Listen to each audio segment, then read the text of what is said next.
ในโลกนี้มีใครไม่ตายบ้างตายเร็วบ้างช้าบ้างอย่างที่เห็นบาปและบุญหมุนนำเปลี่ยนกรรมเวรมองไม่เห็นความเป็นจริงสิ่งใดมาท่านทั้งหลายยังไม่พายอย่าประมาทอย่าได้พลาดในความดีสิ่งควรหาจงให้ทานรักษาศีลภาวนาตายไม่ว่าถ้ามีบุญคำจูงใจในโลกนี้มีใครไม่ตายบ้างแม้นรูปร่างจะสวยงามสักแค่ไหนยศสูงสักหรือมั่งมีกว่าใครใครหนีไม่พ้นก็ต้องตายวายชีวันคิดถึงตายมันช่วยคลายไม่ให้ผิดชวนให้คิดถึงความจริงสิ่งที่เห็นแม้แต่เราก็ต้องตายใจเย็นเย็นฝึกให้เป็นตายก่อนตายสบาย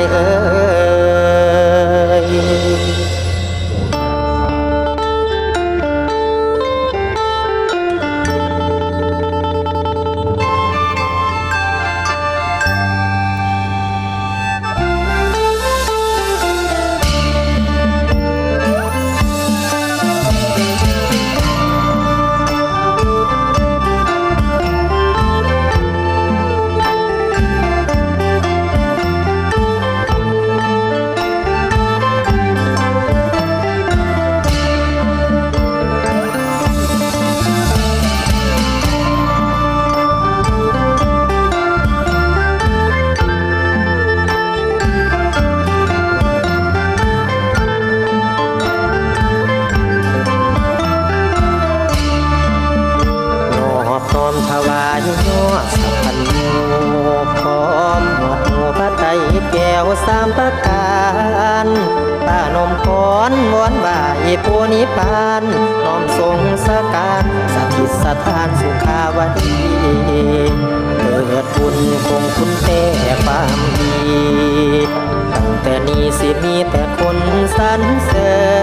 ญดวงวิญญาณให้เจ้าอยู่เจริญอันใดเคยล่วงเกินเจ้าอย่าเมินมัวมองเราพ่อแม่ญาติกาพี่น้องมาให้มาห้องอะไรดวงวิญญาณก่อนมี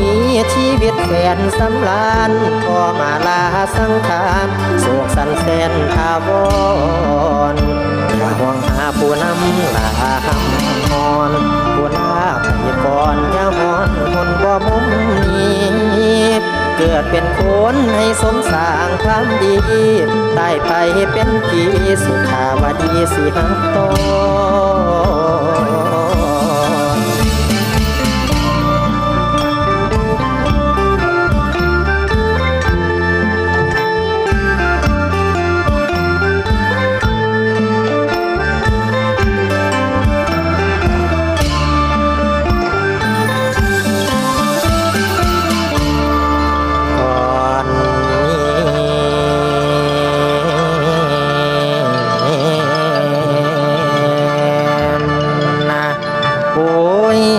วิญญาณเอ่ย